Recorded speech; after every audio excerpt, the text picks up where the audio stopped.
ख़वातीन की किन चीज़ों के ऊपर ज़्यादा जादू होता है। नंबर एक, ये जो नाखून है, इन नाखून ख़वातीन को बढ़ाने का बड़ा शौक़ होता है, तो वो ये जो नाखून है इनके ऊपर जादू जो है वो बड़ी जल्दी से असर करता है। ख़ास तौर पर जब ये इन पूरों से ऊपर बाहर निकल जाते हैं, तो ये पूरों से जब बाहर निकलते तो फिर ये शैतान की नशिस्तगाह बन जाते हैं। फिर जब हम इनको काटते हैं तो काट कर हम इसको या गटर के अंदर बहा देते हैं, तो ये सबसे पहले हम अपने ऊपर जुल्म कर रहे होते हैं। फिर ख़वातीन के बाल जो होते हैं ये नालियों के अंदर बहा दिए जाते हैं, ख़वातीन खुद भी बहा देती हैं, ये भी अपने ऊपर जुल्म करती हैं। ये जादू के लिए बहुत मौसर चीज़ें होती हैं। फिर ख़वातीन के जो गंदे कपड़े होते हैं, जो माहवारी के दौरान वो पैड्स वगैरह इस्तेमाल करती हैं, ये वो चीज़ें होती हैं कि जिसके ऊपर जादू जिन्नात फ़ौरन से हमलावर होते हैं।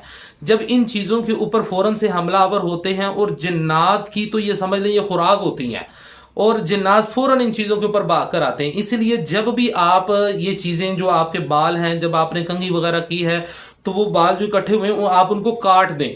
आप उनको साबित ना रखें, आप बिस्मिल्लाहिर्रहमानिर्रहीम पढ़कर उनको काट दें। औज़ु बिल्लाहि बिस्मिल्लाहिर्रहमानिर्रहीम पढ़ते रहें, काटते रहें। नाखून काटें तो फिर नाखून काटने के बाद उन नाखूनों को बिस्मिल्लाहिर्रहमानिर्रहीम पढ़कर बीच में से दो दो करते चले जाएं।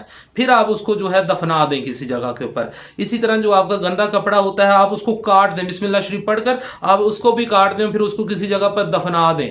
अगर नहीं दफना सकते तो बिस्मिल्लाह पढ़कर उसको बहुत ज़्यादा हिस्सों में काट दें, ताकि वो किसी के इस्तेमाल के काबिल ही ना रहे। और फिर जब उसके ऊपर बिस्मिल्लाहिर्रहमानिर्रहीम आ जाता है, ताउज़ आ जाता है, फिर आप उसको फेंक देंगे, तो फिर वो शैतान के भी किसी काम का नहीं रहेगा।